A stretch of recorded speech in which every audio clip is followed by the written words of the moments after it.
There are moments when you look around and realize no one truly sees you. You might be surrounded by people, messages blinking on your phone, voices filling the air, and still feel completely untouched by all of it. It's not that you hate others or that they've wronged you. It's that no amount of company seems to reach the part of you that longs to be understood. You go out, talk, laugh, yet return home with that same quiet ache. You sit on your bed, the room dim, the world far away, and wonder why everything feels so distant even when life is so full. That feeling has a name, solitude, but somewhere along the way, society taught us to fear it, to treat it as failure, as if being alone meant being broken. The truth is different. Solitude is not the enemy. It's the doorway. Behind it lies something most people spend a lifetime avoiding, a meeting with the self. To understand solitude, we turn to three thinkers who mapped the landscape of the inner world: Carl Jung, Sigmund Freud, and Viktor Frankl. Each faced the question of what happens when we are left alone with our thoughts, when the distractions fade and only the mind remains. Jung, the explorer of the unconscious, believed solitude is where the individual awakens, where dreams and symbols reveal who we truly are beneath our masks. Freud, the father of psychoanalysis, saw solitude as the moment when repressed emotions return to demand attention, the time when what we've buried begins to speak. And Frankl, forged in the extremity of human suffering, discovered that meaning can be born even in absolute isolation, that even when everything is taken away, our freedom to choose our attitude remains. Through them, we'll uncover three pieces of a single truth. Solitude isn't emptiness. It's the space where healing, honesty, and purpose begin. Who looks outside dreams, who looks inside awakes. Carl Jung. When Carl Jung wrote these words, he wasn't simply speaking about self-reflection. He was describing a fundamental shift in human awareness. Most of us, he believed, spend our lives looking outward, measuring, comparing, chasing, and adapting. We dream about success, about love, about being recognized. But these dreams are projections. They're the images the world feeds us, not the truth that lives within us. When Jung says, "Who looks inside, awakes," he invites us to turn away from the hypnotic light of the outer world and face the quiet darkness within. Because the self, the real, unfiltered you, does not exist in likes, grades, or admiration. It exists in the unguarded moments when no one is watching. But this inner gaze is not peaceful at first. It's uncomfortable, almost frightening. Because when you finally stop looking outside, all the noise of your neglected inner world rushes in. Your fears, regrets, and contradictions emerge like echoes in a cave.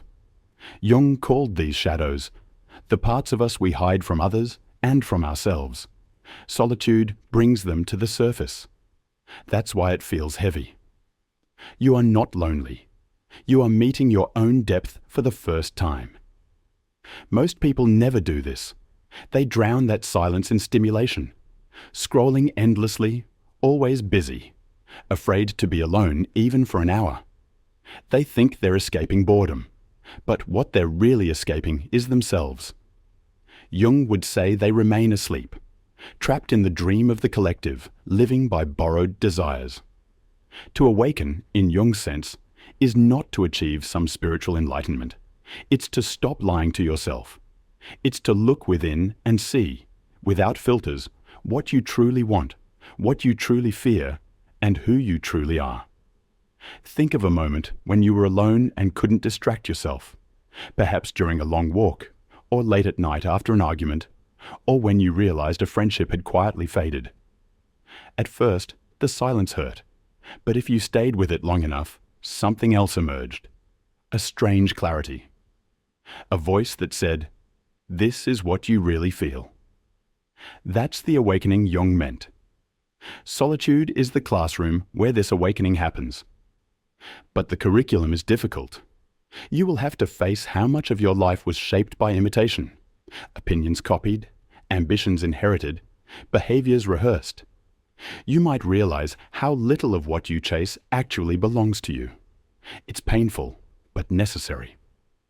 Because the moment you recognize that truth, something inside you begins to separate from the collective fog, and that's the birth of individuality. For Jung, becoming an individual, what he called individuation, was the purpose of life. It's not isolation from others, but integration of yourself. When you learn to sit in solitude without panic, you become whole. You no longer depend on approval to feel real. You stop performing for the audience and begin living from the center. Consider artists who retreat to paint, writers who disappear to think, or even ordinary people who take time alone to understand their emotions after a breakup or a major life change. They are not escaping the world. They are preparing to re-enter it with more truth. Jung would say they're waking up from the outer dream.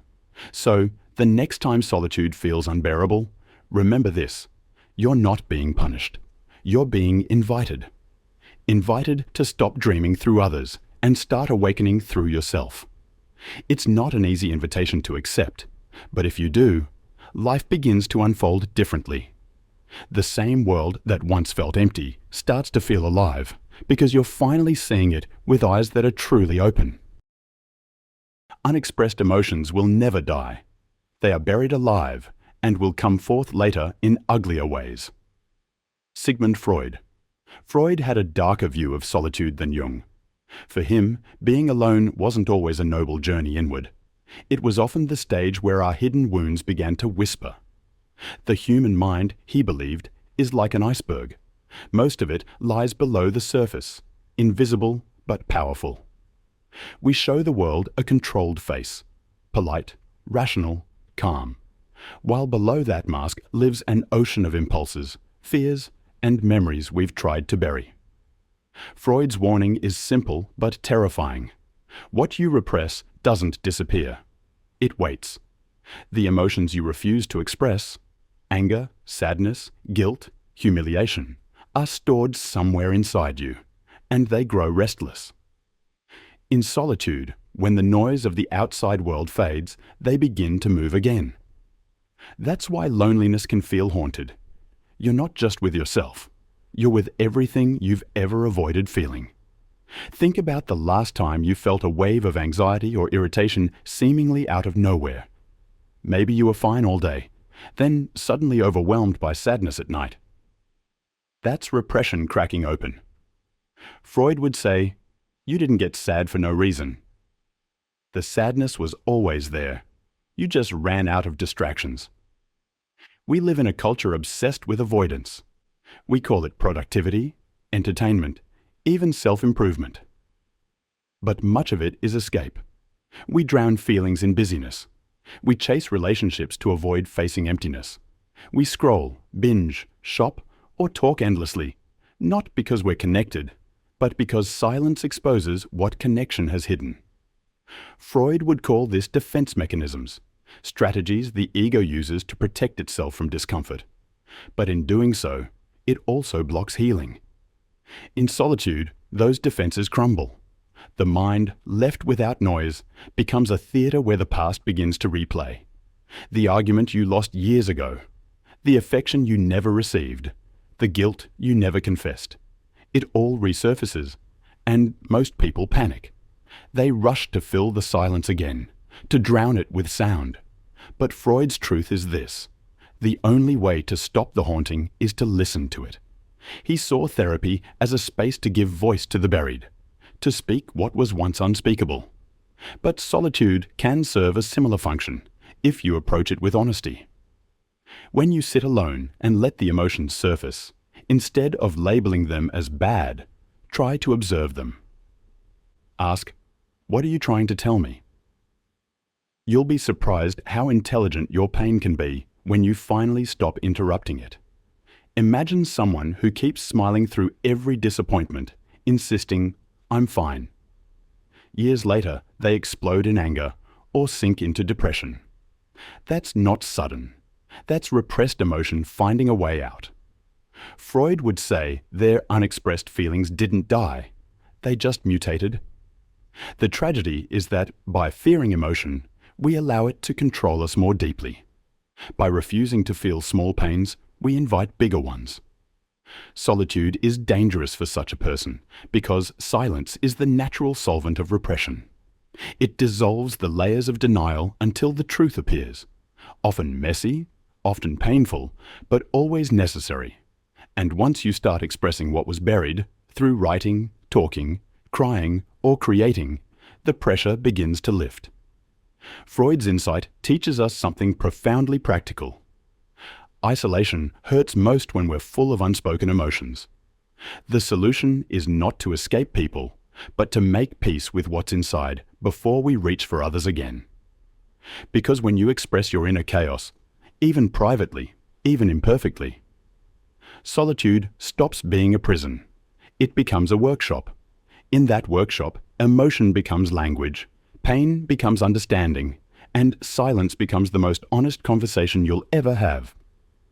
So the next time you're alone and the past begins to speak, don't run. It's not trying to break you. It's trying to free you. When we are no longer able to change a situation, we are challenged to change ourselves. Viktor Frankl. If Jung and Freud taught us how to face the inner world, Viktor Frankl showed us how to survive it. His words didn't come from theory. They came from hell. As a prisoner in Nazi concentration camps, Frankl saw everything stripped away: family, home, freedom, even dignity. But what remained, the one thing no captor could take, was the ability to choose how to respond. From that realization, his philosophy of logotherapy was born: the search for meaning, even in suffering. Frankl's quote, "When we are no longer able to change a situation, we are challenged to change ourselves," sounds simple, but it's a revolution in perspective. It means, when the world refuses to move, you can still move inwardly. When your environment, circumstances, or people stay cold and distant, you still have one power left: the power to define what it means to you. Solitude often feels unbearable because it confronts us with this lack of control. You can't make someone love you back. You can't force the world to see you. You can't escape the moments when life offers only silence. But Frankl would ask, what if that silence isn't an absence, but a question? A question asking, what will you do with this time that no one else can fill for you? He discovered that the deepest suffering becomes more bearable when you give it purpose. In the camps, those who survived were not necessarily the strongest or healthiest, but those who found a reason to endure, a loved one to see again, a book to finish, a belief to prove. Even in isolation, meaning gave direction. Now, you may not be in such extreme conditions, but emotional solitude can feel just as suffocating. Maybe your friends have drifted, your relationship ended, or your future feels uncertain. Every morning you wake up, open your phone, and find nothing waiting. The world is still moving, but without you in it. That's where Frankl's wisdom pierces through the fog. Meaning is not found in what happens to you, but in how you interpret it. You can turn solitude into punishment, or into training. You can say, "No one understands me," or "I'm finally free to understand myself." The situation doesn't change, but you do. Frankl often told his patients that meaning can be discovered in 3 ways: through creation, through experience, or through attitude towards suffering. Creation means producing something that outlives the moment: writing, art, work, or even self-improvement. Experience means connecting deeply with beauty or love, even briefly. And attitude, perhaps the hardest, means choosing to see suffering not as an enemy, but as a teacher. Think about people who used heartbreak to grow, who used solitude to write a book, who turned job loss into a reinvention of their life. Their power came from Frankl's insight. They couldn't change the situation, so they changed themselves. That's not toxic positivity. It's courage. It's refusing to let pain decide your identity. You can practice this even in small ways. When loneliness hits, instead of saying, "I'm empty," ask, "What is this space asking me to fill it with?" Maybe it's time to learn something, to build something, to rest, to feel. Solitude gives you the raw material, time and awareness, and meaning is the shape you carve from it. Frankl believed that when life no longer offers pleasure or success, it still offers the dignity of choice. That's the ultimate freedom, and the most powerful antidote to isolation. Because once you realize that even in your loneliest hour you can still create meaning, you stop being a victim of solitude and become its master. Solitude, then, becomes not the silence of absence, but the workshop of transformation.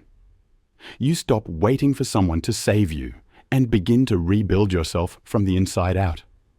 And slowly, the very thing that once hurt you, being alone, becomes the foundation of strength that no one can take away. When you put together Jung's awakening, Freud's release, and Frankl's transformation, a pattern appears. Each begins in the same place: silence. The kind of silence that most people run from. But inside that silence lies 3 doors.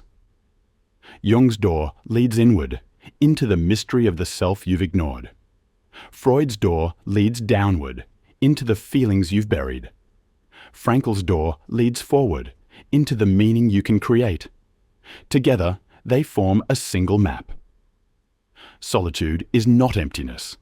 It's the space where your real life begins. You start by turning inward. That's awareness. Then you face what's hidden. That's honesty. And finally, you shape that understanding into purpose. That's freedom. This is the path of psychological maturity. You stop depending on noise to feel alive. You stop begging the world to define you. Instead, you learn to walk with yourself, not as a punishment, but as a privilege. Because here's the paradox. Once you truly accept solitude, you are never lonely again. Not because people suddenly understand you, but because you finally understand yourself. You become whole, and wholeness attracts connection naturally, not desperately. That is the truth about solitude. 1. Sit in silence for 10 minutes every day.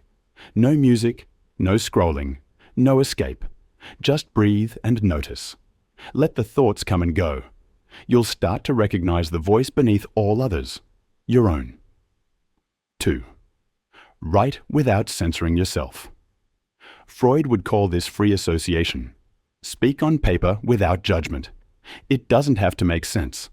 The point is to release what you've buried. Clarity follows honesty. 3. Turn pain into creation. Frankl taught that meaning can be made through doing. Paint, learn, build, record, walk. Whatever pulls your attention forward. Let solitude become a forge for new form, not a cage for old memories. 4. Reframe solitude as a skill. It's not something you endure. It's something you practice. Like meditation or strength training. The more time you spend alone intentionally, the more you can handle the world with calm. 5. Reconnect from wholeness, not from need. After you've sat with your emotions and shaped meaning, return to people, not to fill emptiness, but to share fullness. Relationships built on wholeness last longer, feel lighter, and breathe better. Solitude is not the dark room of your life. It's the studio where your real portrait is painted. It's where illusions die and authenticity is born. It's where you discover that peace doesn't come from being surrounded by others, but from finally standing firmly within yourself. You are not broken for craving quiet. You are not strange for needing distance. You are simply human. And solitude is the place where your humanity learns to speak its own language again. Tonight, try just one thing. Turn off the lights, put down your phone, and sit in silence for a few minutes. Let whatever rises inside you come. Don't push it away. That feeling isn't loneliness. It's the first stirrings of self-awareness. And when you finish, write one line about what you felt. That's how awakening begins. Not with fireworks, but with a sentence written in the dark. Thank you for watching. If this resonated with you, share one insight in the comments.